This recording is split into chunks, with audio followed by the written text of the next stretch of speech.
Welcome to the Switchblade Sisters Social Club, a true crime podcast where two sisters exploit their worst fears for your entertainment. You're welcome. I'm Dee. And I'm Rhonda, and together we are the Sake Sisters.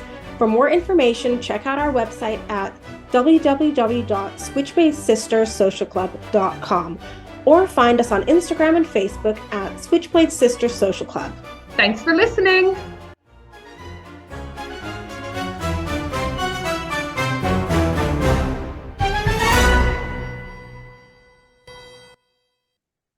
Hi, my name's Dee and this is Rhonda. Hi!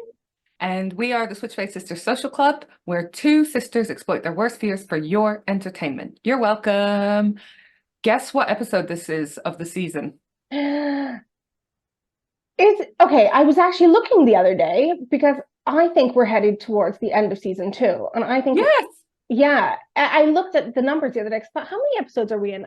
I think we're at the last season was 21 episodes, right? Or 22? I don't even remember. I think 22. Yeah. We're on episode 17. Yeah. That's what I was going to say. 17 or 18. Also, I've got another guest. And you know, that was Lola for people not on Patreon. And also, why are you not on our Patreon? Sign up for any amount for unedited video footage and also some spin-offs, which I've been really lazy about, but we're about to have a mega dump of stuff on Patreon as well, including Drunk Real Housewives, where I get drunk and watch Real Housewives of New Jersey. Do you know, when I was looking at the numbers of being at the end of season 2, I just thought, how the fuck did we get here? It doesn't seem that long. It's been a whirlwind. It's been and you know crazy. What I will say? Do you know what I'll say? My favorite thing about the podcasting thing is the connections we've made with people. All everyone we talk about in the people's calls. I know. And all you guys, people we've met, all the guests we've had on the show. Some of you might have seen, we've just interviewed Dr. Honor Doro Townshend, who's amazing. So that's going to come out soon. It's just been crazy, hasn't it? We made a course about podcasting because we firmly believe podcasting is a good idea professionally and personally. But it really fucking is because, I remember 2 months into podcasting, I wrote a post on LinkedIn about all the crazy shit that happened since we started a podcast. When I think about the last year, Colin Sutton, Stephen Keogh, Steve Gaskin, Honor Dora Townsend, and God, who else? There's more. The events that we've done. Raphael Rowe fucking listened to us. Do you know what I mean? Fucking yes. Raphael Rowe called us the podcast girls. He knew who the fuck we were, and I will never get over that. I will live on that forever. Crazy shit happens when you start a podcast. It's crazy. Crazy opportunities. And if you've got a podcast about something that you are so passionate about and you really enjoy doing, then the things that come out of it are really exciting to you, right? And you know what's even better? If you do it with somebody else who does the editing. Like me and you.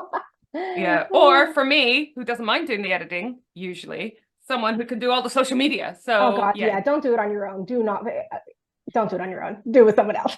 Divide the tasks. Delegate. Okay, tell me the fucking story. Well, unless you got gossip of the week. What's the gossip of the week? No real gossip, but I will tell you, speaking of people that we have met on our journey podcasting, this topic today I'm going to be presenting to you was chosen by our favorite Sam. Yeah, so Sam has chosen because he's our favorite Sam, and so therefore we allowed a bit of favoritism. Our favorite Sam. Sam is a legend. So I just needed a bit of help picking a case, and he suggested this one, and it was one that was on the list because I have a massive list. I have 800 seasons worth of possible crimes to cover. So we better be doing this until our 80s in some format or other. But this one's really quite weird, and I don't think he realized this necessarily when he picked it, and I didn't. But it's one that takes place partly near him in Birmingham and partly near us in London. The main source. No, I'll tell you what the case is. Tell me to tell you the fucking story. Tell me the fucking story. It's the story of John Cannan. Oh, okay. I don't know him, but I know it's going to be good because Sam knows about crime. So and anything up in Birmingham is good, huh? Okay, don't focus too much on Birmingham. It's not in Birmingham, but anyways. Okay. I don't know if you say his name Cannan or Cannan, so I'm going to say Cannan Mhm. throughout and hope Okay. that's not wrong. Okay. So you might not have heard of him, but I will tell you the name of the main source that I used, right? It's a book called Prime Suspect, The True Story of John Cannan, the only man the police want to investigate for the murder of Suzy Lamplugh. Oh. Another name I'm not entirely sure I'm saying right. I'm just So fucking amazed you have time to read a book every fucking week. I do it for the listeners. You're welcome. So this book is by the prolific true crime writer and super friendly Christopher Berry Lee. Why'd you say it like that? Did you get handsy with? Not with me, Oh, allegedly. okay. Anyways, so Okay. This sounds like a good story, but anyway. Maybe one for the Patreons. So Suzy Lamplugh was the estate agent who went missing in Fulham. Remember, I know you know that case. Oh, Deanna, fuck it. When anyone goes missing, it freaks me out. I'm still not over that airplane that went missing. Ever since then, I'm fucking afraid of going on an airplane. Oh, this Shit. one's going to be grim, all right? So I'm going to get Fuck stuck in. off, Deanna. It's a true crime podcast. You I can't be know. mad at me for picking grim topics. All right. Well, Okay. listen. Okay. There's a lot, so I'm going to get straight in, all Go, right? go. Okay, it's a tough one. I want to add extra trigger warnings. Obviously, all our episodes have trigger warnings on, but this one includes murder, obviously, rape, child abuse, assault, Oh, just a fucking lot of oh nasty God, shit, all yeah. right? Okay, This go. guy is like the ultimate narcissist. He's like, Oh. it's a Levi Belfield levels of like, nauseating isn't even the word. It's just fucking worse. But he saw himself as a Casanova because he Yeah. was so good looking. I'm going to show you a picture now of this so good looking guy. I mean, I know it's a different time, right? But When was this again? I'll tell you all the dates in a moment. It's like when you were talking last week about Paul Snyder and how he was thought he was the fucking shit and had his mustache, right? So look away because I can't even look at the screen. Can you see it? He reminds me of Ted Bundy. Yeah, Ted Bundy vibes for sure. All right, so, sorry, trying to not to throw up. I'm You know, you always gag when you tell stories. I know, I make myself sick with I them. think it's a family trait that everything makes us gag, but you do it when you're telling like a gross story. And you know what's worse? So Oh we're God, recording no, this go! I should have laughed. no, it's just Monday evening, and I had a heavy weekend of drinking because I had two Oh, Christmas dues, and yeah. just the hangover is epic. Jesus Christ! All right, so he is currently in jail. Thank fuck. But he's in jail for the 1983 murder of a woman called Shirley Banks. I will obviously tell you all the information, but by this point he was already guilty of a whole series of robberies, assaults, and rapes. He's the only viable suspect in the 1986 disappearance of Suzy Lamplugh and potentially the murder of a woman called Sandra Court. He denies involvement in both these cases. In the book, they use pseudonyms for the rape victims. I presume they requested it. I hope so, because they have nothing to be ashamed of. But obviously, they're not obliged to be public either. So some of these names have been changed, right? So I'm going to take you back to the 9th of October, 1987. So it's not far back enough to make the story less unsettling. It's in our lifetimes, right? Imagine that you are the adorably named Amelia Hart, and you're going for a nice drive with your husband, George, on a sunny afternoon on your way home from some friend's house. You drive over Clifton Suspension Bridge in Bristol and into Lee Woods, and you see smoke. So you ask your husband to slow down because there doesn't seem to be anyone monitoring this fire in this heavily wooded area. As the car slows down, you hear, "Come on, come on." And then you see a man through the trees, and he's holding someone with one hand and punching her with the other. He's also kicking her, and you hear him shout multiple times, "I told you what I would do." You open the car window and ask him what he's doing. So this woman, Amelia Hart, fucking brave woman. He comes right up to the car and yells, "Cow." He looks unhinged. and you've just seen him brutally attack another human, so you roll up the window real quick and tell your husband to drive. An end scene. Except this isn't a scene from a play or a movie. This fucking happened. So basically, newly married Shirley Banks had gone missing while shopping in Bristol town centre the day before. She was looking for a new dress when she caught the attention of John Cannan. She was abducted somehow, probably in her own car, at some point after 7:26 p.m. Do you remember when like Thursday night late night shopping was a thing? Is that still a thing? I don't know. I think like maybe everything is open late now, huh? But yes, I do remember. I think so. And I used to online have- shopping. I used to have to work on Thursday nights. Ugh, sucks. Yeah. Anyways, they found her orange Mini, which had been repainted blue, in the garage at Foy House, and her thumbprint in the flat, in flat number 2. Both the garage and the flat were rented by a man called John Cannan, a convicted rapist who, when stopped, had her excise license disc from Shirley Banks's car on him. And I was like, what the fuck is an excise license disc? But I think it's basically car tax disc. Okay. I don't know if he was thinking of putting it in another car or just removing it or whatever. So I did some property porn search because I was like, flat 2, Foy House. This is enough for me to find it. So if you want to see the actual flat. Is it gross? No, because I found it on the Move Market. So this is recent pictures. And this case. I know, but Dennis Nielsen's, or Des Nielsen, whatever the fuck his name was, his place is nice now too. And that was well, of course, because they're all fucking lovely areas. Can you see this?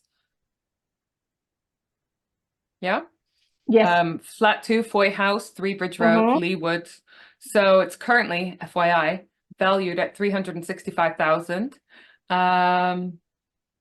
It was sold most recently in January 2021. The property didn't turn out to be a great investment for the previous owner, returning on average 1.1%. Why do we know all this fucking shit? It's embarrassing, isn't it? So you got like a map. There it is. So you can see it's a big block of flats. And it's got associated garages. I don't know where. And yeah, so there you go. And here is, I found pictures of another flat in Foy House. So it's not the same, it's not flat 2, but I just thought you'd want to see like what it looks like. Oh, nice. I mean, this one's obviously been done up recently, but you can see it's like decent sized rooms, presuming they're all kind of similar layouts and stuff. There's the block, got a garden. Okay, stop showing us pictures. This is primarily an audio medium. Yeah, I know. Well, here's the garages. They're underneath, right? And here's the energy efficiency rating. All right, okay, enough of that. So if you want to see those pictures, well, Patreon. So 6 months later, Shirley Banks was found naked in a stream in the Quantocks in Somerset, which is like nature standing area of outstanding natural beauty or whatever they're called. She'd been beaten to death. The man on the case, to quote Colin Sutton's favorite Spandau Ballet song, you know, the man on the case, detective. I don't know that song. It's anyways, so who is John Cannan? I told you that they found Shirley Banks's painted car in his garage and a fingerprint in her block of flats, in his flat. He was born in Sutton Coldfield in Warwickshire, which is near Birmingham, hence the link. So incredibly far north, I've put. This is a joke, obviously. It's the Midlands. Maybe it's near Midlands, Karen. He was born on 20th of February, 1954.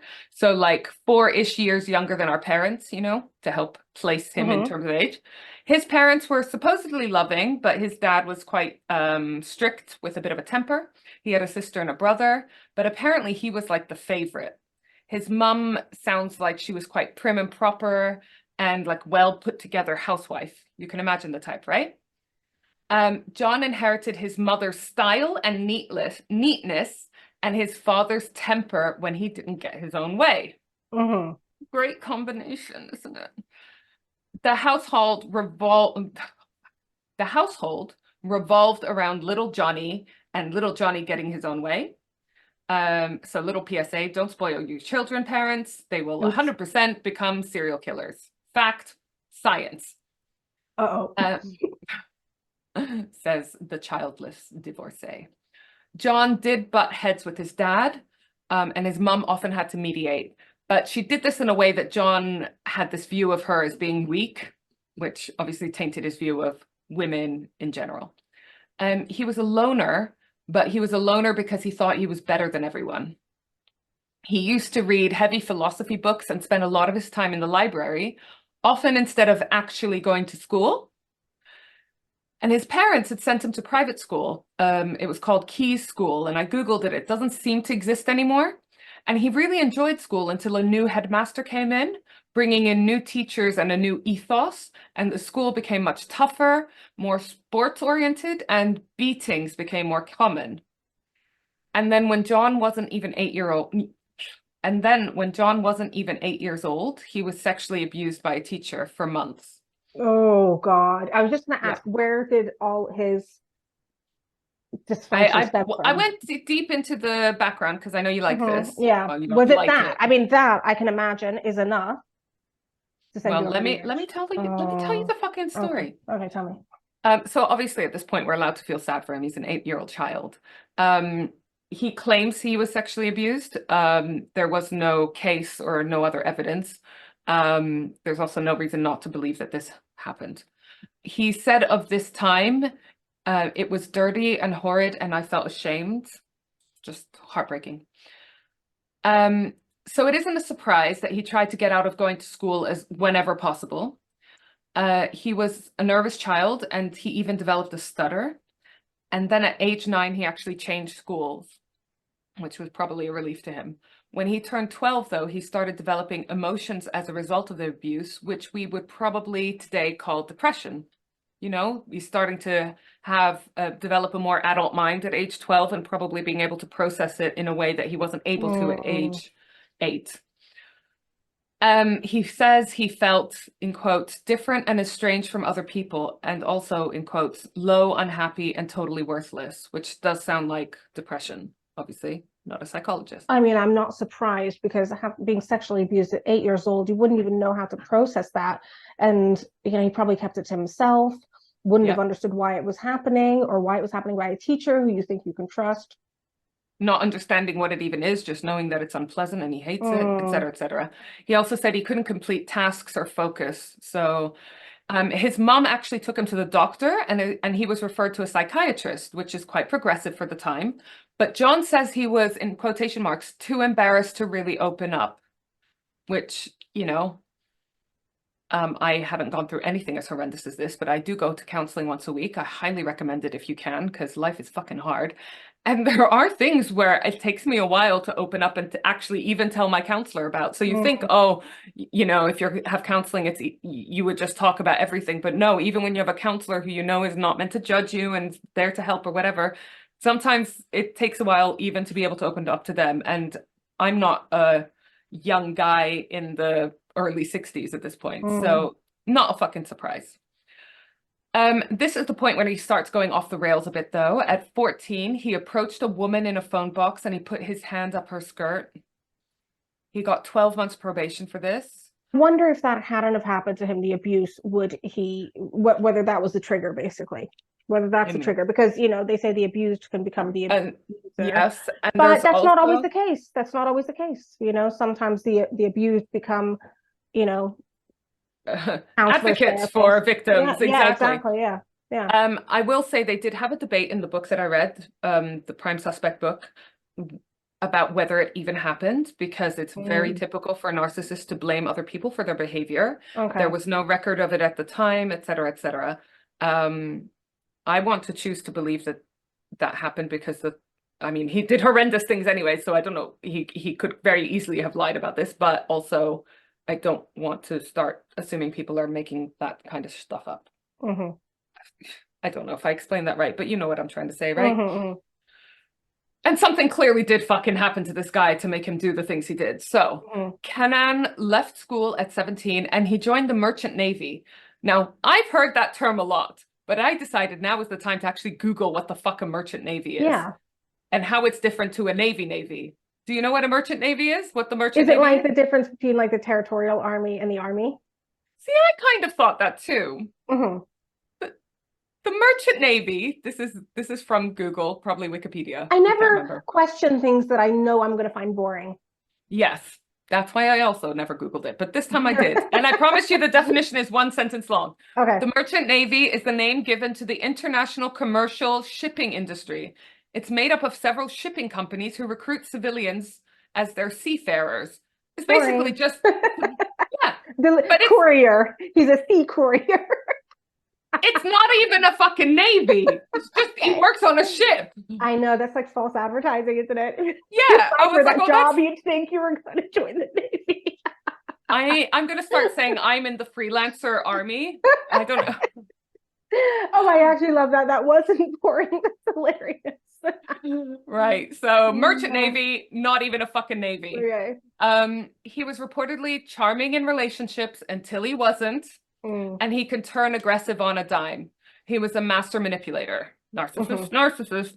Later, Cannan became a car salesman. Not a surprise. Oh my God, all of this is like textbook. In his father's company. He grew up with a love of cars and he loved his job. Now, remember Colin Pitchfork, how his colleagues used to, when they were interviewed about him, they said that he couldn't stop harassing women. Yeah. And then Wayne Couzens, who had a nickname by his police colleagues. So Cannan's nickname at work was not as bad, but he was named Billy Liar by his colleagues. So not as bad, but it's not fucking great, is it? Yeah. You wouldn't want to trust him with your house keys in any case. No, or even your car keys. And when he did become an adult and discovered sex, he took advantage of his good looks, I'm doing air quotes, and puking in my mouth, and his smart dress sense to charm the ladies. He would often borrow, again in quotation marks, cars from work and drive them around. And then in May 1978, he married June Vale. Now, she worked in a florist right next to the garage where he worked, and they'd actually been engaged for 7 years, which, especially at the time, seems like a really long time. And he still claims that they were rushed into marriage by her parents. God, imagine how annoying back in those days to be engaged for 7 years and have people constantly ask you when the fucking wedding is. I mean, yeah. So annoying. So they got married, they moved in with John's parents, and John claims that June pretended to be taking the pill and got pregnant. He later claimed he never wanted to marry her and was pressured into doing it.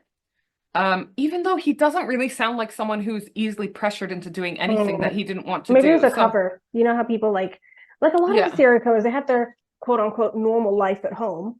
So as a cover for the crazy bad shit they were doing, you know? So I find it hard to believe that he didn't have some reason for wanting to get married. I doubt it was love for June, but I don't imagine that he got pressured into anything. The one thing that he did say that I agree with is he describes marriage as an act that, in quotation marks, ruined all those previous years of happiness and success. That's kind of funny. Hi, Adam. We literally mention him in every episode now. It's just a fucking joke. It's a running joke, my life. Anyway. He's a fucking joke. He's a running joke. Anyways, he started going out after work rather than coming home to June and his new daughter, Louise. He started drinking heavily and he was sleeping around. He claims to have had 100 one-night stands, which is probably not that much by today's standards, but it's quite a lot when you're married. By 1979, he'd basically deserted his wife. So less than a year after they were married, he's working long hours. He's going out drinking. When he's not working, he's hardly spending any time with them at all. Then one day, when he's buying wine at an off license, for our American listeners, an off license is like a corner shop or a deli where you buy your wine and your cigarettes and your snacks when you're high. He met Sharon, who was working behind the counter. There was an instant attraction between the two of them. Sharon is one of the pseudonymed ladies, so you know what's coming.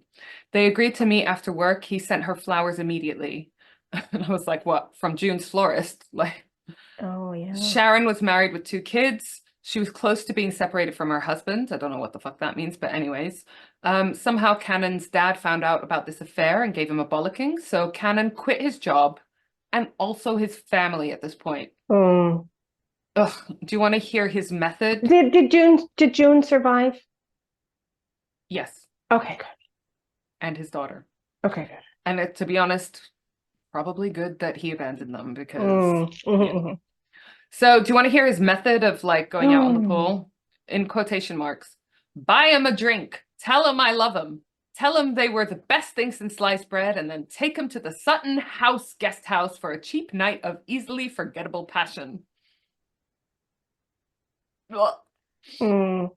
So he continued dating Sharon and then eventually moved in with her and her children when her husband left the family home. They continued like this for another 6 months. John seemed to be a good parent figure to the kids, like even took them out on days out and all sorts of stuff. But then he lost his job. He got another job working at another car firm. Hang on a second. But then John lost his job that he had got since leaving his dad's car firm. He lost the job for taking a car without asking. And then also Sharon found out that he was still technically married. At this point, Sharon describes their sex life as fairly normal, but John was jealous. I'm guessing in a way that cheaters are always jealous, you know? And he took a job in Devon. And he was traveling back and forth from Devon to Sutton Coldfield. So he's basically supporting 3 households now. His household in Devon, Sharon's household in Sutton Coldfield, and his ex-wife and his child, you know, also in Sutton Coldfield. So this put a lot of pressure on him and the relationship with Sharon. You remember we talked a lot about when there's financial problems, that can be a trigger, the catalyst. And he started being physically abusive to her, and she became scared of him.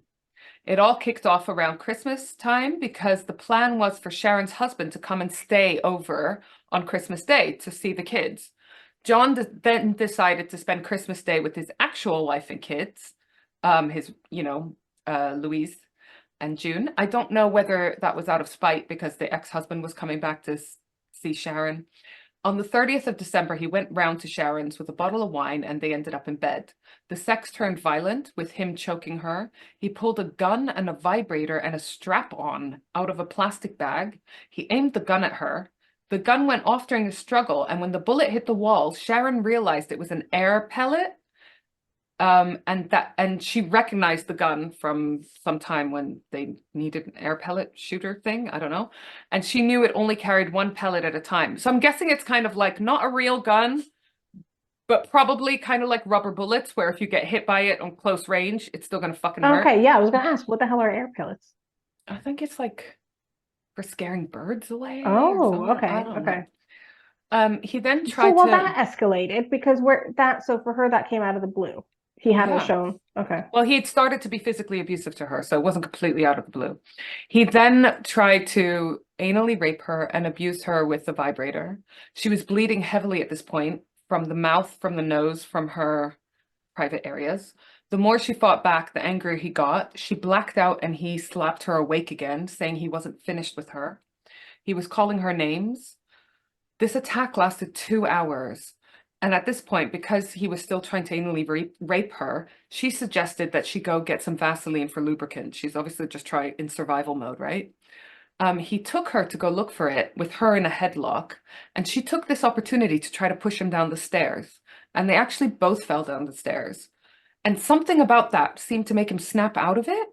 And he started asking what he'd done, and he called an ambulance for Sharon. This is a fact I fucking hated. The neighbors heard her scream, but they just turned their music off. Oh. I thought, if they were having an abusive relationship, maybe they had heard this kind of fighting multiple times, but it's like, fucking hell. Can you imagine hearing that kind of argument? For 2 hours. 2 hours sustained attack. Even if you'd heard it multiple times, you would have thought if it goes on long enough, you fucking called the police anyway. On the way to the hospital, Sharon asked John if he meant to kill her, and he said yes. At the hospital, the police arrived because obviously it's very suspicious. She told John to remove all of his awful things, meaning the gun, the strap-on, the vibrator, all these things that he'd been using to attack her with. Her parents came to look after her. What did she tell the hospital and the police? She did not report the assault to the police because she didn't think anything would come of it. She thought at most he would get a couple of years and then he would come back out and kill her. John, since this moment, has been very vague about what happened during this, sometimes admitting that the sex turned violent, other times saying that she was lying, other times saying it was consensually violent, etc., etc. Although he says he was angry and he did hit her, he says that she exaggerated her injuries.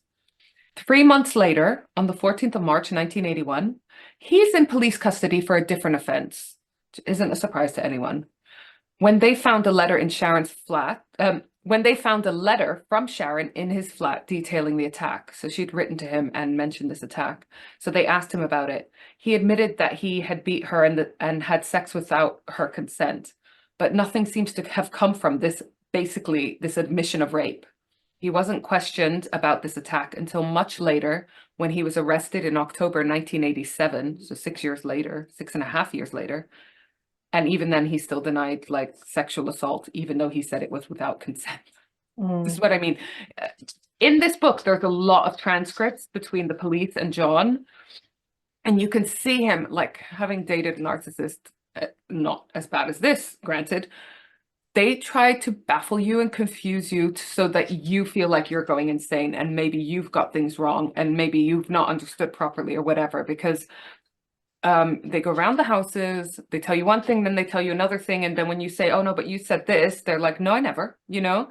And it just literally makes you feel you're going insane talking to them. And that's on purpose so that they can get what they want, right? And when you read the transcripts, it's like that textbook narcissist trying to win an argument. John claims that the breakup with Sharon broke him and he hit rock bottom and he started committing robberies. At this point, he's an alcoholic as well, and with a very spotty work history. Then we have Jean. She was 37 with a young son of 17 months. And to people who don't have kids and count time in a normal manner, that's about 1.5 years old. She ran a knitwear shop in Sutton Coldfield. She was married. And on the 6th of March, 1981, so a few months after the vicious attack on Sharon, Cannan walks into her shop with a knife, threatens to cut her and her baby, and asks where the money is kept. Jean's mother actually walked in during the robbery because she was the co-owner of this shop. Cannan tied up the mum and then threatened the baby if Jean didn't perform oral sex on him. He then ordered her to strip and he raped her, so in front of her mother and her baby. When Jean's husband started knocking on the door, concerned because Jean hadn't answered the phone, Cannan escaped by the back door, taking the keys for one of their vehicles. I told you this one's hard. The family called 999. They described him, including his unibrow, and a week later, Cannan was volunteered to the police by someone and arrested. He had shaved his unibrow. This is when they searched the flat and found the letter written by Sharon detailing his attack on her. He refused to provide DNA samples, but eventually confessed it might not have been consensual, Sharon's attack and so forth. He was jailed for 8 years, 5 for rape and 3 for robbery, including of the car. So that's the attack on Jean in the knitwear shop. While in prison, he meets Annabelle Rose, a married lawyer who's advising him on his rights with his child, Louise. Apparently, the time in prison did cure Cannan of his alcoholism. Who knows? After about 5 years, Cannan was released into a prison pre-release hostel in London, rather than Sutton Coldfield, because he was advised not to go anywhere near Jean, so he wasn't allowed to go back to his sort of hometown. He got a job. He even borrowed a car to get around. And on the 3rd of May, 1986, a Saturday, Sandra Court from Bournemouth was murdered. She was abducted on the way home from a night out. There is evidence that Cannan was in neighboring Poole that weekend, right next to Bournemouth. So this is the case that he is also suspected of, but never charged with.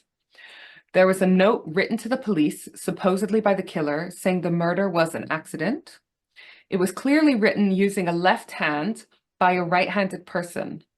And this is interesting. The authors of the book looked at this note and found 25 points of similarity between the writing of this note and Cannan's handwriting, because they had been communicating with Cannan in prison for the purpose of this book.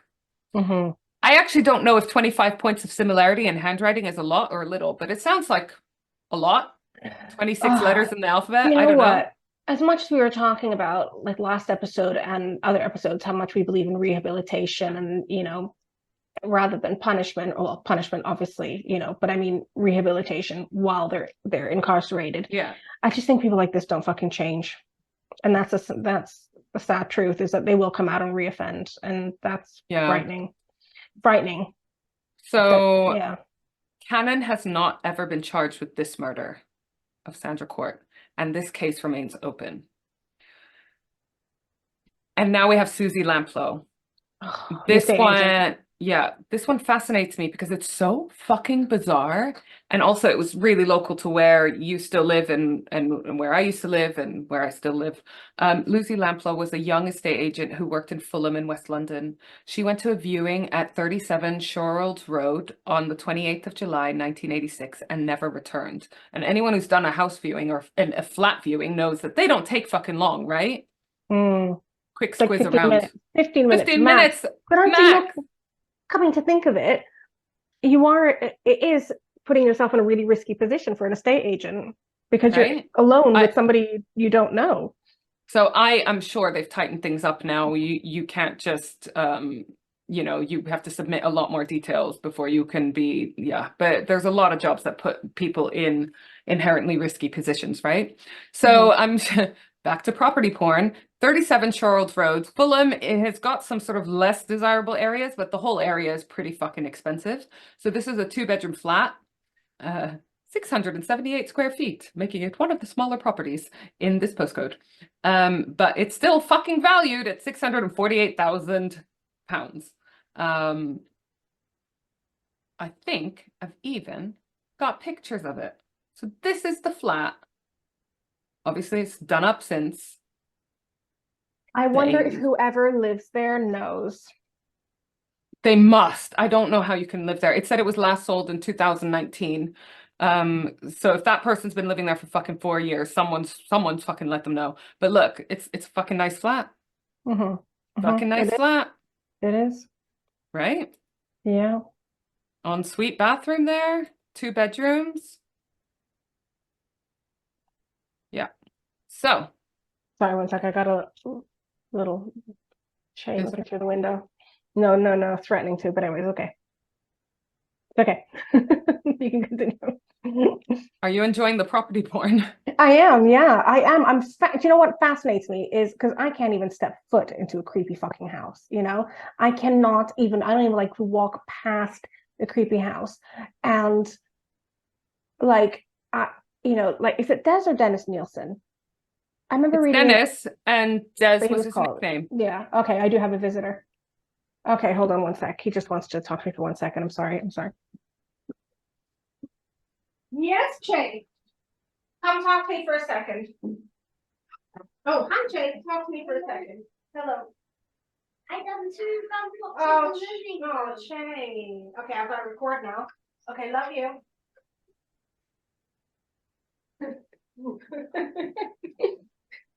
Did you hear what he said? I've done 2 what? Did you hear what he said? I've done 2 what? Bum pops in the living room. That's what I take a break for. Okay, so so Des Nielsen. I read an article like a few months ago about,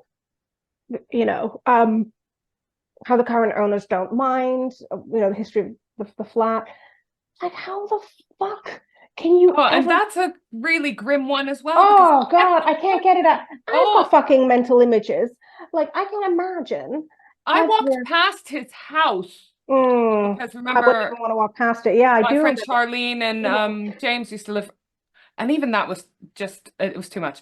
All right, so. Because like also, I tell you the freaky thing in my head is that he used to sit next to the bodies on the sofa. I would never be able to fucking feel comfortable sitting on a sofa there, even if it's a different sofa. Oh, anyway, continue. Threw up a bit in my mouth. Yeah. All right, so Suzy, this is a thing that I think can no longer happen in this day and age.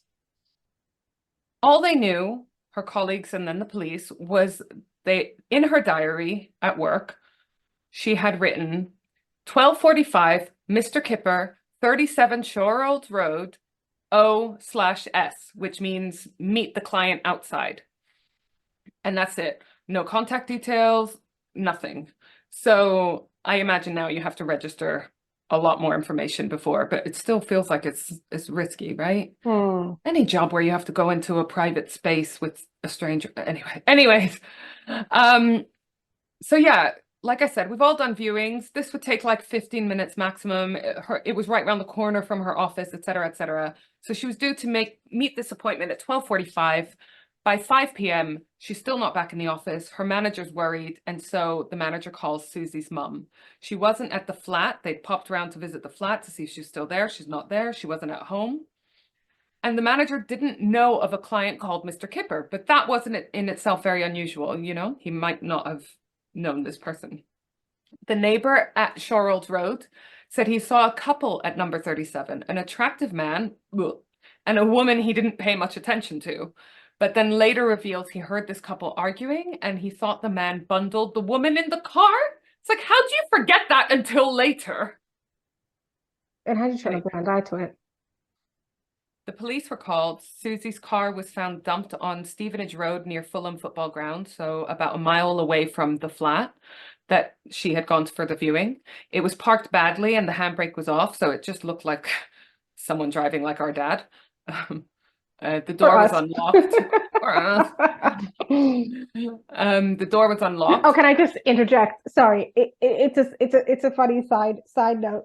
You know how we must have talked before about how we can't fucking drive. It's like a thing in our family. We can't fucking drive. We always get in trouble. Our licenses all have points. We constantly one of us. Mine don't. Oh? Only because I haven't registered.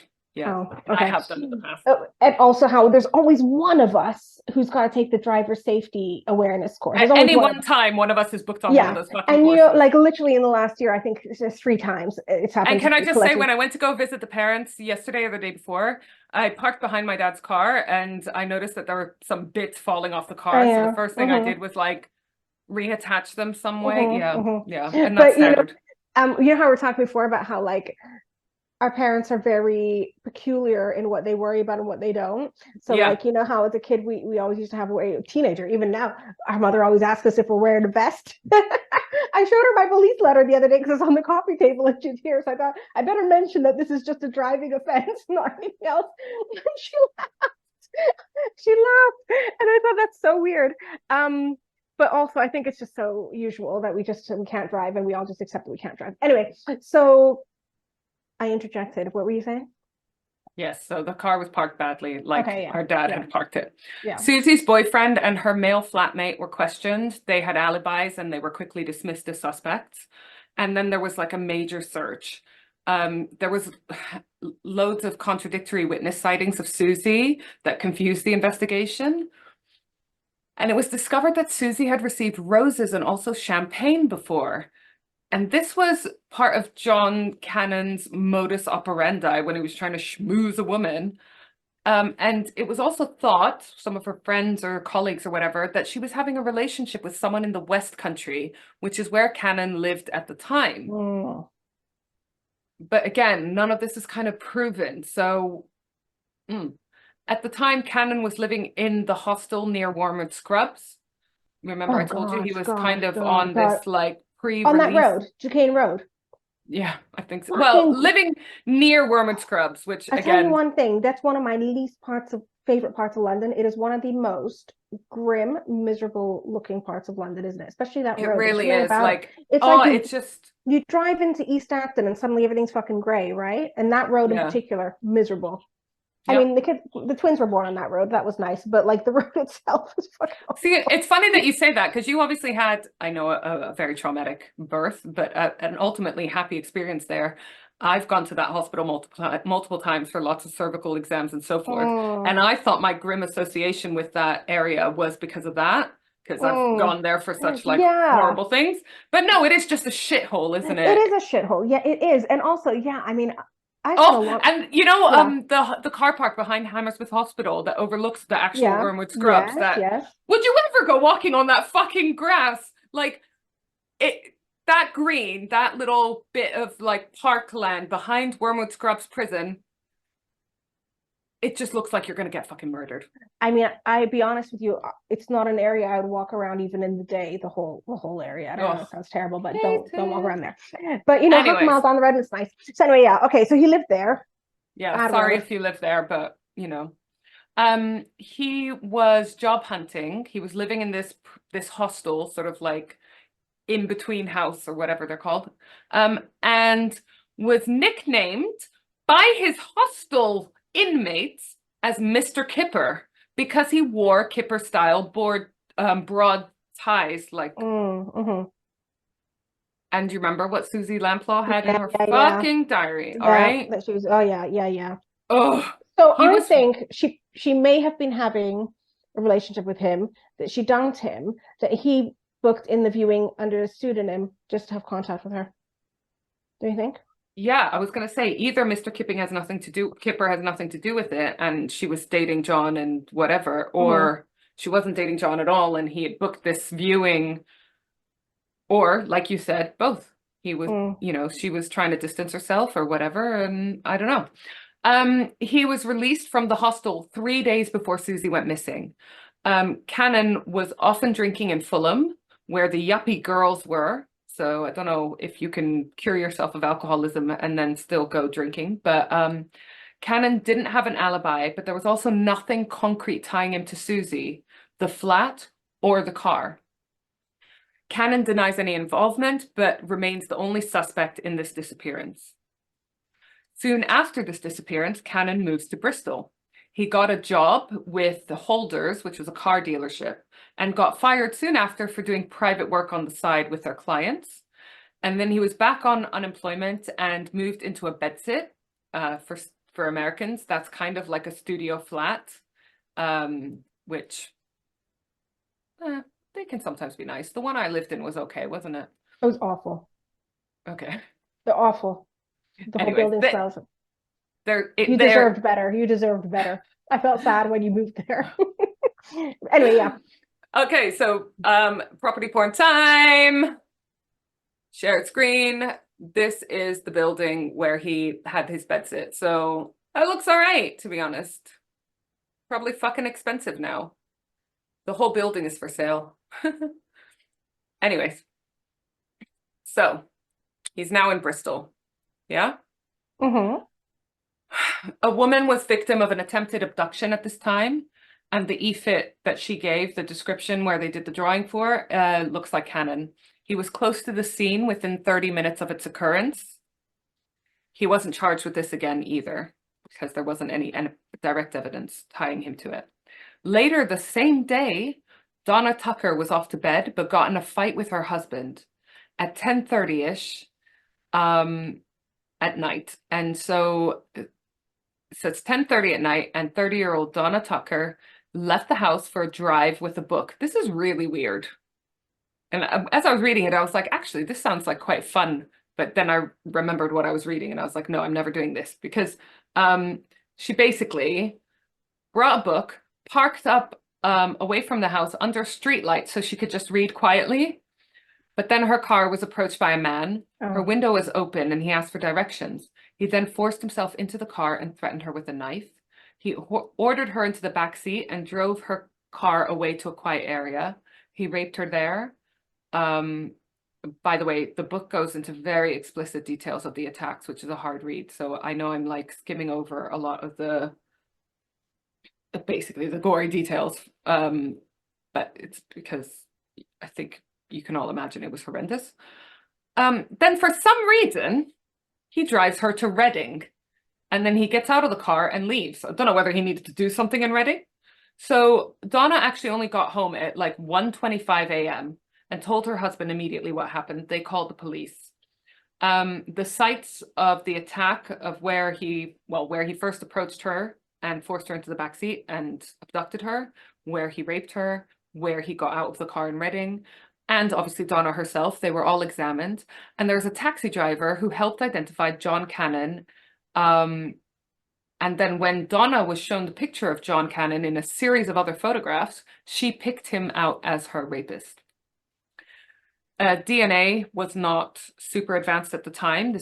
I think this is only a couple of years after Colin Pitchfork and the first time they used DNA in to identify a murderer. The DNA came back as could have come from Cannan. So it was only much later on down the line that that DNA testing developed that they could actually pinpoint the DNA specifically to John Cannan. Cannan always has denied this rape. Meanwhile, he started an affair with the solicitor Annabelle Rose and was pressuring her to leave her husband. Oh my God, I don't get it. Like, didn't somebody else marry their solicitor that we talked about? I don't get how a solicitor who has experience with criminals. Yeah, it's not just that she's smart, it's that she's got experience with these. They will know reoffending rates, and it's not like we're talking petty crime, fraud. I mean, that's a gentleman's crime, you know? Yeah. Like robbery. Tax evasion. Yeah, do you know what I mean? Like even robbery, you know, that comes from potentially deprivation and need, you know, things like that. But like when it's like GBH, ABH, rape, murder, because he's convicted of rape. He's convicted of rape at the time. Yeah, that's what I don't get. Is like, a solicitor, like you said, not only are they smart, but they also should know some of these stats. We know these stats, and we're not qualified. Anyway, Dee, I've got to quickly take Shay to bed. All right, cool. So wait. So on that note, at the start of the affair with solicitor Annabelle Rose, let's take a break. So welcome back. Okay. Well, feeling a bit nauseous from part 1, so now on to part 2. So John Cannan, he'd started this affair with the solicitor Annabelle Rose. He was pressuring her to leave her husband, and he moved back to his mum's in Sutton Coldfield and traveled to Bristol regularly to see Annabelle, where she was living. They stayed in hotels, and he financed this by robbing building societies, which they just kind of mentioned in passing, like it was fucking easy to do, just robbing basically a bank. But and how did he not get caught if he's done that multiple times? Don't know. He often hung out at the Avon Gorge Hotel in Bristol. So, by the way, was that his solicitor? Was she actually his solicitor? Well, she was advising him when he was in prison on his rights with his daughter. Okay. So she was, yeah.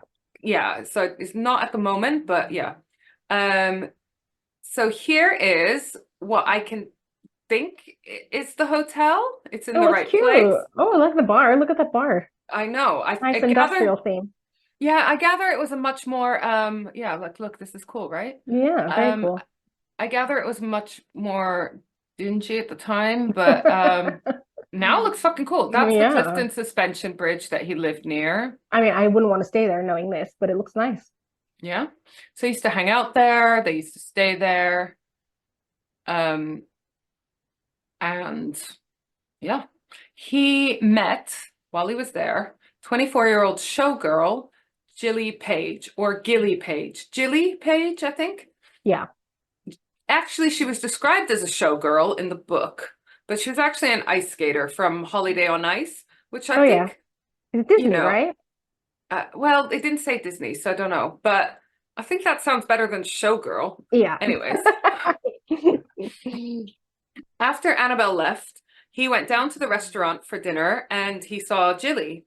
He sent over a bottle of champagne with his hotel room number. And for some reason, this girl went. The next day, he gave her a lift and he mentioned how he thought Suzy Lamplugh had died, which is weird.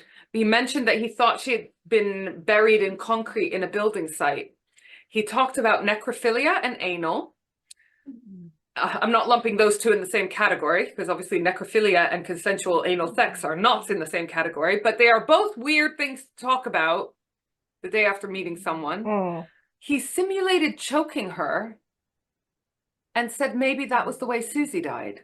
Gilly was scared at this point, as you can imagine. What's the theory behind that? I remember you said about the bodies in suitcases episode in season 1 about the guy, Grace Mullane's murderer, how he went out on a date the next day with somebody else and he told her all the details.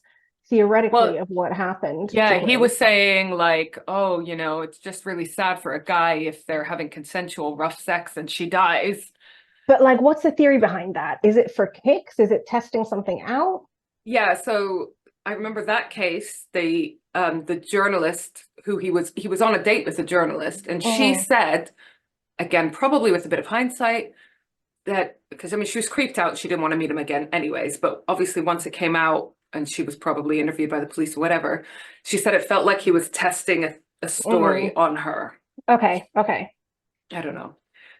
Their affair ended on good terms, apparently, and I've written how? Like, how Mm. did it continue? And she even wrote to him 6 weeks later asking him to visit her in France. So it kind of ended when she had to move on because her show was Mhm. traveling. But he was too busy moving into Foy House in Bristol at the time. Now, by the time he moved into Foy House in Bristol, I showed you earlier with the garages and everything, he'd already committed at least 3 rapes, and this may or may not have been his first murder. There's a Mhm. theory that the one that he gets done with the first murder that he is known to have committed wasn't his first one, because he'd already potentially been involved in Suzy Lamplugh and Sandra Court's murder, but Mhm. also because the way it was done was not, it didn't signify or imply first time murder. Mhm. You know? Mhm. He'd already by this point lived all around the country, which is very normal for a con man to move around, you know, once people start kind of clocking onto them or whatever. And he'd always had what I would call a murder kit on him. Remember Israel Keys and his murder kits? Yep. He So stashed them John, around the country, yeah. didn't he? Well, John Cannan kept this like plastic bag that he traveled around with fake gun, handcuffs, a knife, and washing line, which he used as rope.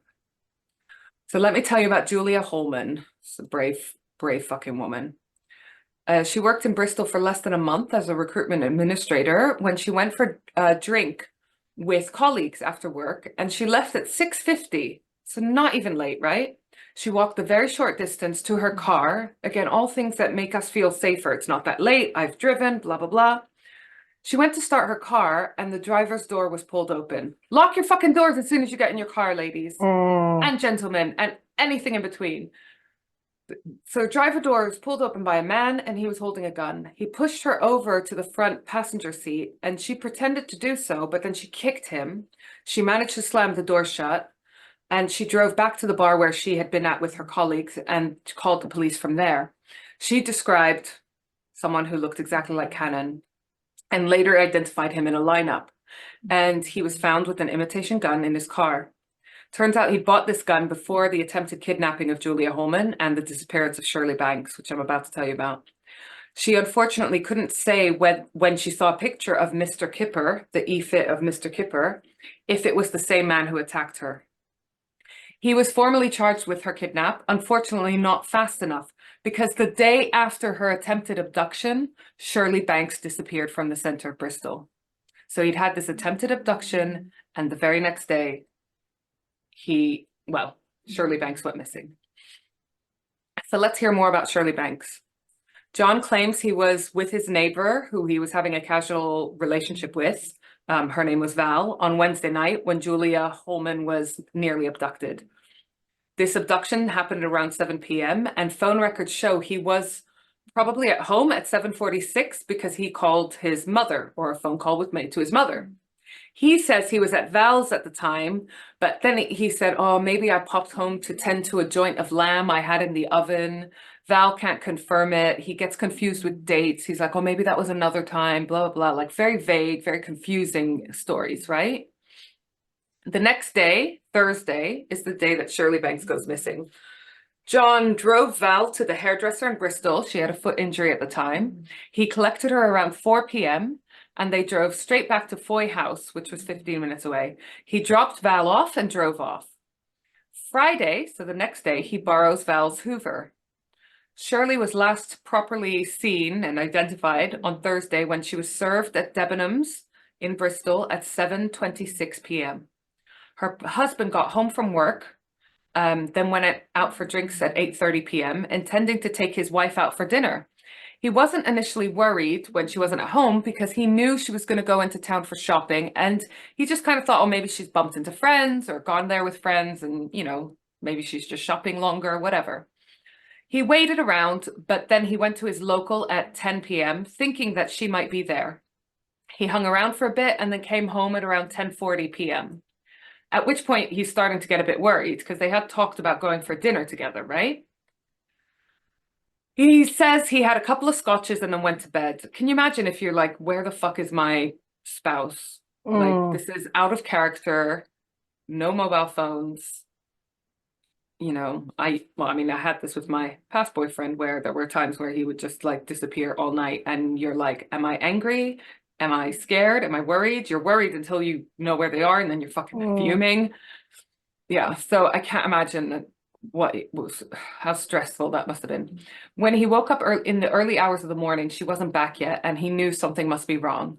The next morning, he was on his way to work at 8:30 and then called Shirley's place of work at 9 a.m. when she was due to be there. Apparently, Shirley had called in sick, but she hadn't spoke to her boss, which was normal procedure. She spoke to someone in the wages office, which seems really random. But when Shirley called, she said that she couldn't get through to her department. But her boss said there were no phone calls that morning. Okay. She said she had been up all night with a dodgy tummy and wouldn't be in. The woman who answered the phone said she couldn't pick up any signs of distress from Shirley's voice and that it was definitely Shirley. They spoke regularly on the phone, even though they worked in different departments. Richard, her husband, got back home from work at around 5:45 on Friday, the day after she went missing. She missed an appointment with a friend that evening. This friend, Karen, and Richard, her husband, started ringing all of her friends and also hospitals to see if anyone had heard from her, and finally reported her missing. A search was conducted, including of the docks and the woods. Aerial searches, thermal imaging cameras were used, all sorts. And then on the 29th of October, John Cannan was arrested in Leamington Spa. And Carmel is the reason. Carmel Cleary owned a boutique called Ginger in Leamington Spa. She was there with her manager, Jane Child, and a man came in. Carmel was instantly wary of him because it was a woman's boutique and he didn't seem like he was there to buy a present for a girlfriend or whatever. He threatened them both with a knife. He told them to turn the lights off and lock the door. Carmel actually took this opportunity to run out of the shop and scream and get attention. A nearby builder and my case crush, Andrew Riley, approached her and asked her what was wrong, what's happening. And at that point, the man with the knife ran out of the shop. And Andrew decided to chase him. He was also joined by another man. So they're chasing this guy with a knife. When the police arrived, I suppose someone, maybe Carmel, called the police while this was happening. Riley was able to point out the man. He had taken off some of the layers of his clothes, like his jacket and the crash helmet that he had been wearing, but Andrew could still identify him. He also pointed out a plastic bag that he had seen the guy holding that he thought the guy had dumped. Inside this plastic bag was the crash helmet and the jacket the guy had been wearing. And this guy, surprise, surprise, was John Cannan. Cannan's DNA was taken and he confessed that he did go into the Ginger boutique, but to rob, not to rape. Mildly better, but, well, much better actually, but still not a great defense, is it? As a result of this arrest, though, police found him in possession of Shirley's car tax disc. So they search his possessions and they find Shirley's tax And why disc. did he take the tax disc out? Let me carry on. Okay. He was charged with Shirley's disappearance. They searched his flat and the associated garage and found her painted Mini. So because of this attempted robbery, they find that he's linked to the missing Shirley Banks case. In prison, John Cannan was on suicide watch because of a previous attempt. John Cannan claims that he bought the car off someone else and that when he saw it was associated with Shirley Banks's disappearance in the papers, because obviously it was quite a big story in the papers, he didn't think anyone would believe him. Obviously, he's already got a criminal record. So he painted the car At this point, his identity and his criminal past came out in the media, and they started hounding his mum like the scum they can be. Leave the mum alone, come on. And he was charged with the theft of a motor vehicle, Shirley's orange Mini. I presume because even if this story was true, handling stolen goods is an offense regardless. And an offense of assault with intent to rob for going into Carmel's shop in Leamington Spa. But the police admitted these were just holding charges so they could investigate him further for the abduction of Shirley Banks, because they are convinced that this guy has probably murdered Shirley Banks. Every surface of his flat was dusted for prints, including each fag butt in the ashtray. Every document was examined and also dusted. And this is where they found Shirley Banks's fingerprints. And there's absolutely no reason why this would be there for, you know, an innocent reason, right? Cannan gave very confusing alibis, like I said. They were asking him where he was. He was like, did I go to the newsagent before or after Wogan? Oh, I went to the newsagent. I bought a bottle of wine that normally cost this much, but he overcharged me, so he might have charged me this much. And wait, did I buy 1 bottle of wine or 3 bottles of wine? Did I buy mints as well? I don't know. Did I buy cigarettes? All of this so that they wouldn't be able to find his receipt on the till records, right? He was like, I can't remember if I went before or after Wogan. I can't remember if I walked or took a car, because obviously all of that would fuck up with the timing. So all making it really difficult to check out his alibi and confirm his alibi. Also, he had his previous rape conviction, and he was a suspect for another rape.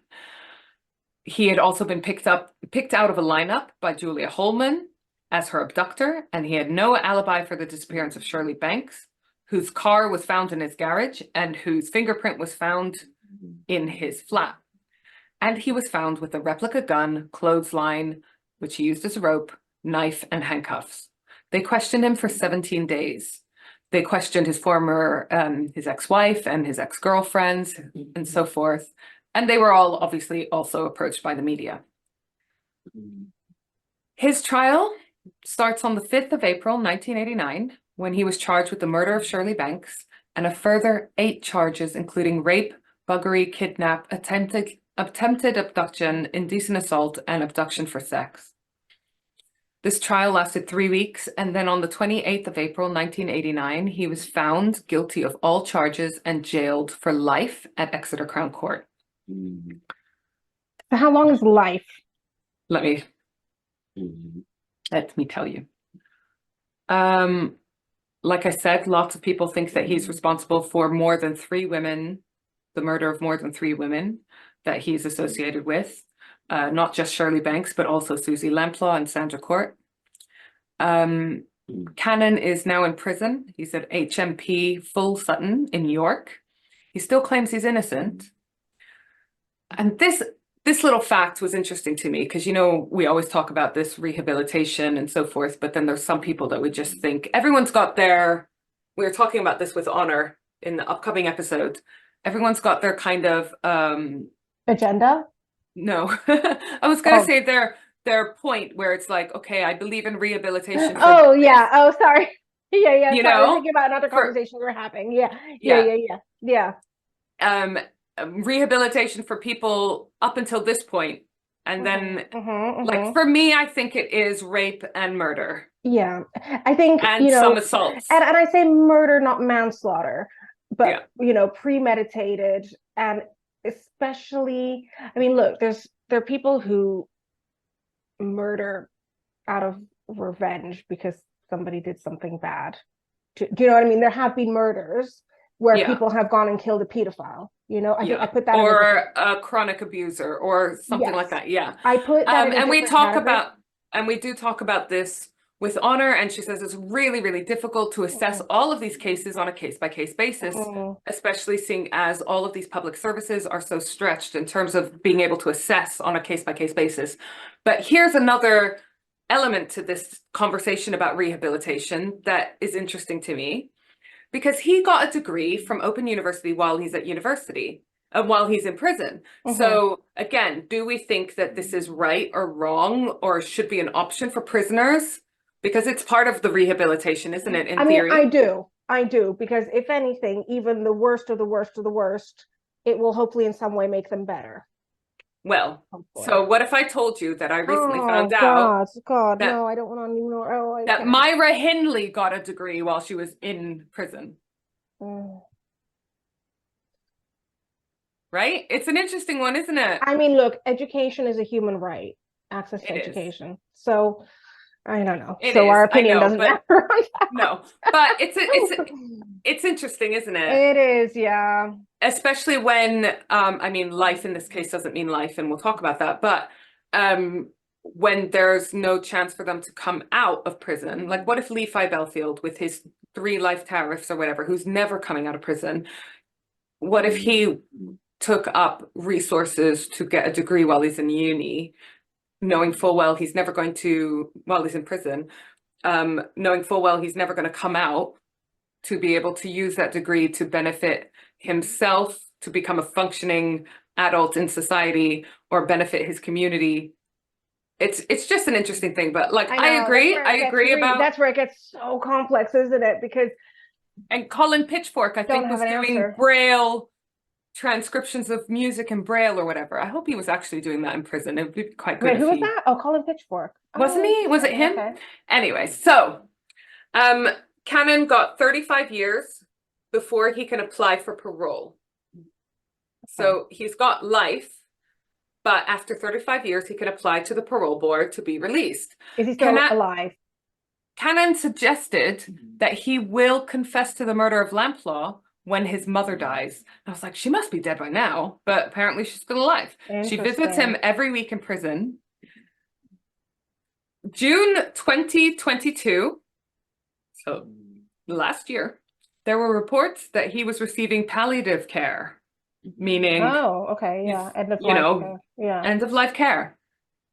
But FYI, he's still not dead. So was this some kind of ploy? I don't know how he would have been able to do this for what's coming up, because he faced a parole hearing in September 2023. That's months ago. That's only a couple of months ago. Yeah. But on 9th of October 2023, they refused to release him or move him to an open prison. So that's where the case is now. He's now, must have done the 35 years and is eligible for applying for parole every however often. I don't know what it is. Sometimes it's yearly. Hopefully it's not in his case. I don't know. But he most recently applied in September 2023, had it rejected October 2023, only a couple of months ago. So that's the case of John Cannan. I feel sick. You? Well, I didn't enjoy it. No.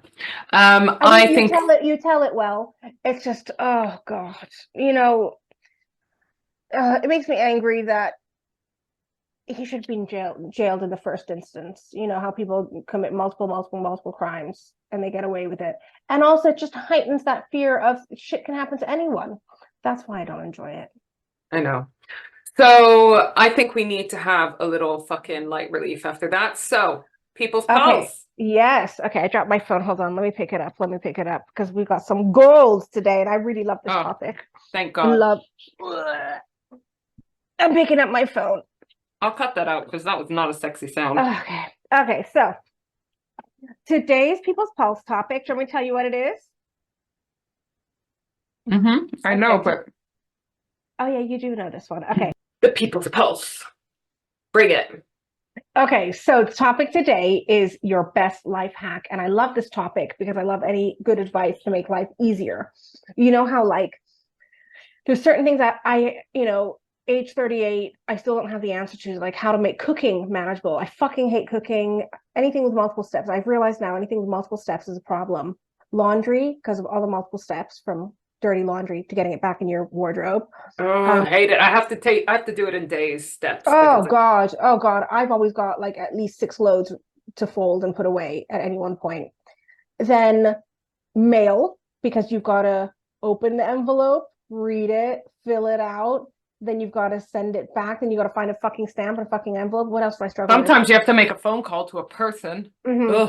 Mail, cooking, laundry. Yeah. So I love life hacks. I love shortcuts and life hacks. So this is why I wanted to know. Purely selfish reasons is why I asked this People's Pulse question, because I know our listeners are smart and I want to know how to make life more manageable.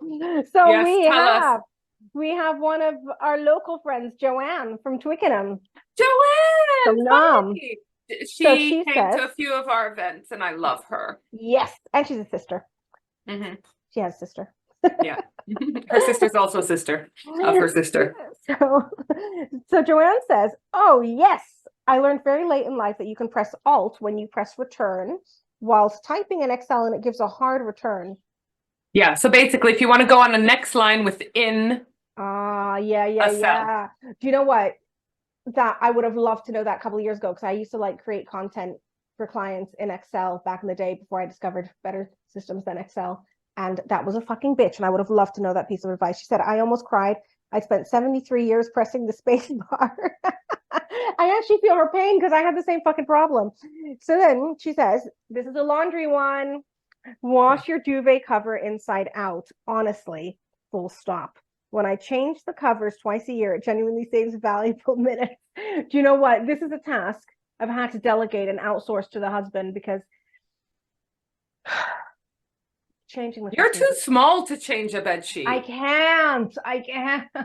You know what else I discovered I can't do? I can't fucking write by hand.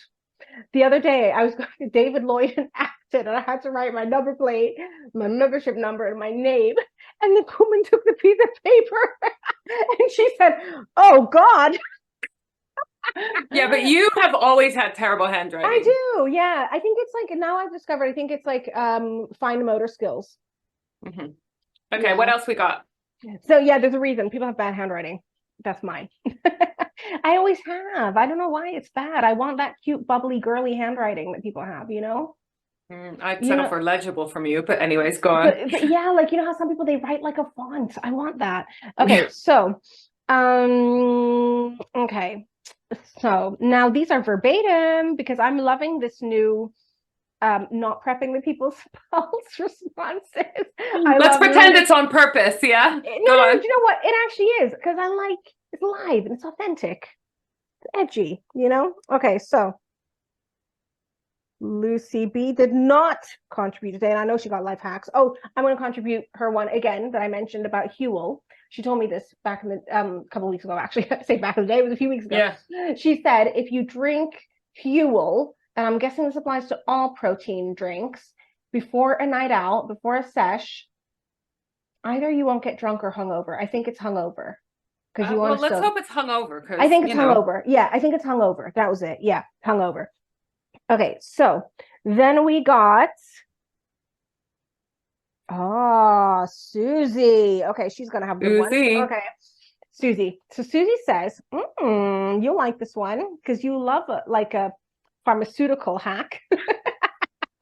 She says, Angela, is it weird to get more oral morphine? Because I just ran out. Oh, wait, hold on. Okay, so I'm going to start at the beginning. She's actually sent us quite a few. Okay, Bonjela is the best thing I've ever used for insect bites or when you're getting your eyebrows waxed. Good shout, right? Nice. Put Bonjela on the bite and it takes the itch out right away. I wonder if it would work for when you get your lip filler done. It would. No, nothing is going to help that. That's going to fucking hurt regardless. Sorry. Yeah, that hurts, everyone. Actually, really does actually hurt. And I've got a pretty really big threshold, but that's bad. So put Bonjela on your eyebrows before going to the salon, and you can hardly feel a thing when they wax them. That is a fucking good shot. Do you know what, I wonder if it would help for tattoos, though. Yeah, because it's numbing, right? So, on that note, I have to interject. So I'm going to say, toothache. Clove oil. It's clove oil. Yes. But be careful with it, because I once gave that to a friend and I was like, here, use this for your toothache, because he was saying that it was hurting, like, I think it was his wisdom teeth coming through. Yeah. And he like literally swilled it in his mouth and was like, you know when you go to the dentist and you've had numbing and you're like drooling? Yeah. It was like that. It is fucking efficient. Put it on a fucking cotton bud and or even better hack, and I'm telling you this works. If you have wisdom teeth pain, toothache, anything like that, put a few drops of clove oil in warm water. That shit numbs instantly. I don't know why they don't use it for amputations, because it literally numbs. Yeah. A few drops, warm water, swill it in your mouth. Do you know what else it works for? But it's kind of gross. Sore throat. Okay, so that's one of my life hacks. Okay, so then she says, put hairspray on your face once you've put your makeup on, and you will need to literally sandblast your makeup off. Oh, it's not.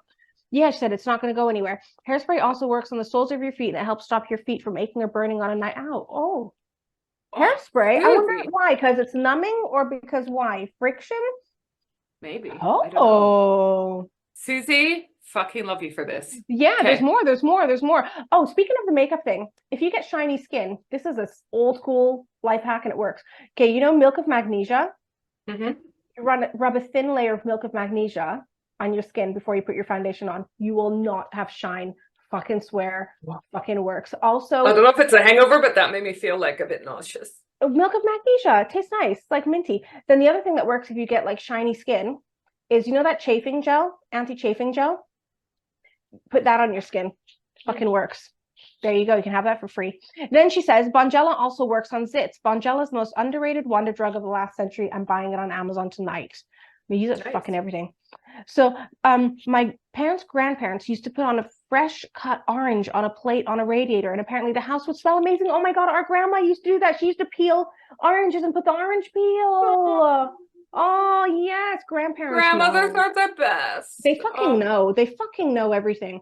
So then she says tubs of salt work just as well as a dehumidifier, but it's a lot cheaper.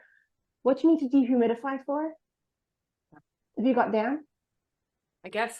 Yeah. Okay. I don't know like why people have a humidifier or a dehumidifier. I did live in one flat that was really like you'd hang out clothes to dry and like 6 days later they're still damp. Ooh. But I think I would have needed like buckets. So that's a ventilation issue. Open the fucking window. Do you know what that is? A slough issue. Oh, okay, yeah, slough. Then, if your clothes are a bit creased and you can't be bothered getting the iron and board out, God, I have to even just be like, what the fuck? I don't even know where my iron is. But you know what? anyways, I have been living out of home for almost 20 years and I have never ironed. And you know what? Our dad, who has never done ironing or laundry in his life, he told me a good life hack. You just get it out the machine a little bit wet. You shake it a little bit, you hang it, and it's fine. And don't buy clothes that need ironing. No, I know. Like, where are you going wearing clothes that need to be ironed? Anyway, some people have proper jobs and need to wear shirts. Okay, so then she said, put it in the tumble dryer for a few minutes and I'll get the creases out. Good shout. Nice. Yeah. Hair straighteners work just as well as an iron for ironing your clothes. I haven't used an iron in about 4 years. Oh, love it. There's more. There's more. Fucking hell. Sanitary Amazing. towels are the best thing to apply to a wound if someone has cut themselves. They will absorb the blood but won't stick to the wound. Why the fuck are plasters not made of that then? Suzy, you need to patent these ideas. Don't be telling us and then we tell Suzy everyone. for fucking prime minister. Yeah, Suzy. That one's particularly genius because hashtag Suzy for prime minister. Because plasters stick to your wound and then it rips off the scab. This is fucking genius. I feel like things that are making me puke in my mouth. Okay, I feel like we should almost cut that out so that no one hears it. And then Suzy can make some money off of it. Yeah. Go on. Suzy, bring that on Dragon's Den. Okay. Then she said, oh, and another one I'm using a lot now. She said, when I'm making my coffee in the morning, I'll fill a hot water bottle with the rest of the hot water from the kettle. I'll then put it on the dashboard inside my car. When I'm ready to leave, my window has almost completely defrosted with zero effort. Fucking I mean, Suzy is obviously a person who leaves her house. She what? She's a person who leaves her house, but oh, yeah. But you know what? Fucking genius. It defrosts your window. And you know, all these people thinking that they're genius spraying their windscreen with vinegar. This is fucking genius. You don't have to do nothing except pour. Amazing. Suzy, oh my God. And also, I'll tell you good news. You know how we were talking about CrimeCon Glasgow? Guess what? Suzy's going? Yep, she sent me her booking confirmation. Oh my God. All right, well then I'm going. I'm going. Suzy, I'll see you in Glasgow. I'm going to voice note her now. I'm going to voice note her live because I haven't replied to her. Yeah. Hi, Suzy. I'm so sorry. Hi, Suzy! Deanna's saying hi too, but you probably can't hear because I'm wearing headphones. But I just wanted to say live on air how much we fucking love you. You are the best and so excited you're going to Glasgow and that we can meet you in person and be besties. Mwah! Okay, good. Done. Okay, so I might make that a thing of the People's Pulse. Voice note people. I like that. Okay, so I like that too. Okay, so then our friend Jane, and I love Jane. Oh, Jane. Jane is someone newly Jane discovered. came into our lives recently and made it better. Newly discovered, and then you wonder how these people weren't in your life before, you know, How like do we cope Suzy, without Jane? like Coventry Karen. How do we We live love life? you all so much. We lived half our life without you, and I'm kind of angry that they didn't come in sooner. Okay, I have so, like 10 minutes, by the way, so huh? I have like 10 minutes. You have 10 minutes. Yeah. For what? Till I want to go. Oh, okay. Okay, she says, I don't do life hacks. I bounce through life just trying to make sense and keep the plates spinning. Yep. Maybe pick a life partner who is older and fatter than you, so you always look good in photos. I love that. I don't tend to wear makeup because I like my sleep too much. Yeah. Oh, I have a life hack on that. Okay. What actually is a life hack? Get a cleaner and a gardener. Have no idea. She produced gold, even though she didn't understand the question. So my life hack. Don't start getting annoyed, Dee, because I'm talking about stuff I want to talk about. No, I'm not annoyed at all. I'm saying, is your life hack going to be to fall asleep with your makeup on and just wear it again the next day? No. That was once. When I used to go to the gym first thing in the morning, like before work, I used to be like, just go to sleep in your gym clothes, wake up and just roll out the door. No, yeah, my new but life that's hack. fine if you're taking a shower at the gym after. Yeah. Not Okay. always, but yeah. So, but you know, what that would be Because that was what I used to do when I was training for like half marathon and I had a Yeah. long run in the morning. Oh yeah, I mean, I'd go to that's sleep in true. my running gear so that I would just literally have to not. Yeah. The longer you have to think of excuses to get Okay, out of it. Can I tell you my life hack? Can I finish? Can I finish? I thought you finished. Okay, I'm finished. Do you know how many times I've referenced a South Park movie in the last few days? Like 8. I even sang, "Don't you think I look cute in this hat?" Who knew? Oh my God. All right, go on. Can I tell you my life hack? Okay, so this is newly discovered, maybe back in September. And again, when you discover something, you're like, how did I live until this age without this? I can never go back now. And I even tried to I just want to say this. I contacted the company that I'm about to mention and I asked if we could have a discount code for our listeners. They have not yet responded, but I'm going to fucking press them because what I'm about to tell you now, for those who are interested, will change your fucking life. Okay, so I hate getting ready in the morning. I hate mornings. I fucking hate everything about the morning. I fucking want to punch a wall in the morning. I don't want anyone to talk to me in the morning. I hate getting out of bed in the morning. I curse the world in the morning. Then I have to get myself and 2 kids ready and out the door by 8 a.m. This is fucking hell for me every day. I hate it. I wake up with anxiety about this whole thing. At 9 a.m., my anxiety levels go down because it's all done. Anyway, to make this easier, because I hate putting on makeup, but it is an essential thing for me. So I got more lashes. Why that face? Why that face? Because you talk about these eyelashes all the time. I do. They look amazing. They do look amazing. Wait. I'm wearing my non-hoish ones. I've got some that are really hoish. These are not. These are like the everyday. So basically, you stick them on. What's beautiful about them, you stick them on, they last 7 days. So all the time that I was spending putting mascara on in the morning, taking it off at night, I don't have to fucking do that. I stick them on a Sunday night, done for the week until next Sunday. And, you know, at the end of the week, some of them are looking a little janky. Spider legs. A little bit like that. But a whole fucking week, you don't have to put on fucking mascara. You can get up, go out the door. So anyway, I'm going to try to get a discount code for them, but I don't have it yet. Okay, so, okay. I can see these getting annoyed by me. So, Gina, you know what she said? Best life hack, rescue a dog. Oh, She's Gina. She is a cutie. Her dogs are cute too. They have their own Instagram. That concludes. Wait, what about mine? Are you there? What about my life hack? Okay, but you wanted to go. You wanted to fucking go. Okay, so tell me your life hack. Well, there's of course my moment of genius a couple of weeks ago where I said you can make the cola last longer by just adding more rum. I stand by that. Also, a lot of people, I don't know, I feel like some people will know this, some won't, but you know all those goop pots you're saving for some reason because they seem like you shouldn't throw them away, the goo dessert pots? Yes. Pringles lids fit perfectly on them. Shut the fuck up. Who told you? You found that on Pinterest. Oh, I'm sure it came up on like Instagram or Pinterest or whatever, but it works.